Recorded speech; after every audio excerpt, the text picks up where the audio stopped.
AP మంత్రి పార్థసారథి మాట్లాడుతున్నారు. Live ద్వారా చూద్దాం. రద్దు చేసేయాలని చెప్పేసి నిర్ణయానికి వచ్చి కొన్ని కారణాలతో మరి ఎందుకో కొంచెం వెనుక తిరిగాడు, మడవం తిప్పారు.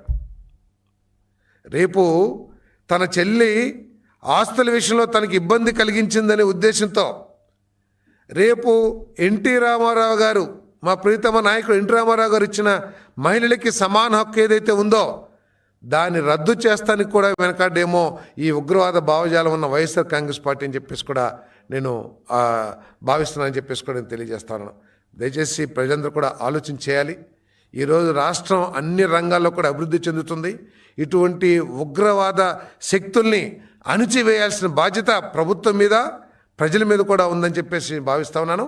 మీరు వారికి తగిన బుద్ధి చెప్పారు 11 సీట్లు ఇచ్చి, కానీ భవిష్యత్తులో అసలు నామరూపాల్లో లేకుండా చేయాల్సిన అవసరం కూడా ప్రజలు ఆలోచించాలని చెప్పేసి కూడా నేను మనవి చేస్తాను. ఈ రాష్ట్రంలో మరి ఈ రాష్ట్రాన్ని దేశంలో నెంబర్ 1గా చేయడానికి ప్రయత్నం చేస్తున్న చంద్రబాబు నాయుడు గారి నాయకత్వాన్ని బలోపేతం చేయాలి. ఇటువంటి ఉన్మాద శక్తులన్నింటినీ కూడా నాశనం చేయాలని చెప్పేసి కూడా నేను మనవి చేస్తా ఉన్నాను.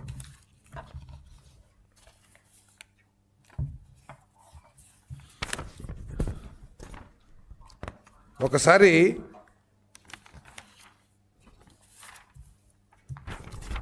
ఏ విధంగా 2019 ఎన్నికల్లో అధికారంలోకి రావటానికి వారి బాబాయ్ మరణాన్ని ఏ విధంగా వాడుకున్నారో ప్రజలందరూ కూడా ఆలోచించాలి.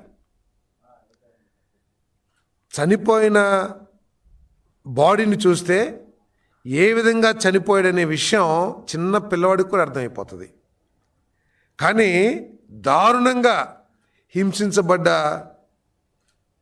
వివేకానంద రెడ్డి గారి శవాన్ని చూసి గుండెపోటుతో చనిపోయాడని చెప్పేసి ప్రచారం చేయగలిగిన ఘనత వైఎస్ఆర్ కాంగ్రెస్ పార్టీది అనే విషయం కూడా ఈ ప్రజలు ఆలోచించాలి. కాబట్టి వీరు ఒకవేళ అధికారంలోకి వస్తే ఈ రాష్ట్రంలో ఎటువంటి అరాచక శక్తులు, అరాచక పరిస్థితులు, మరి ప్రజల్ని హింసించే పరిస్థితులు వస్తాయో ప్రజలందరూ కూడా ఆలోచించాలని చెప్పేసి మనం చేస్తా ఉన్నాను.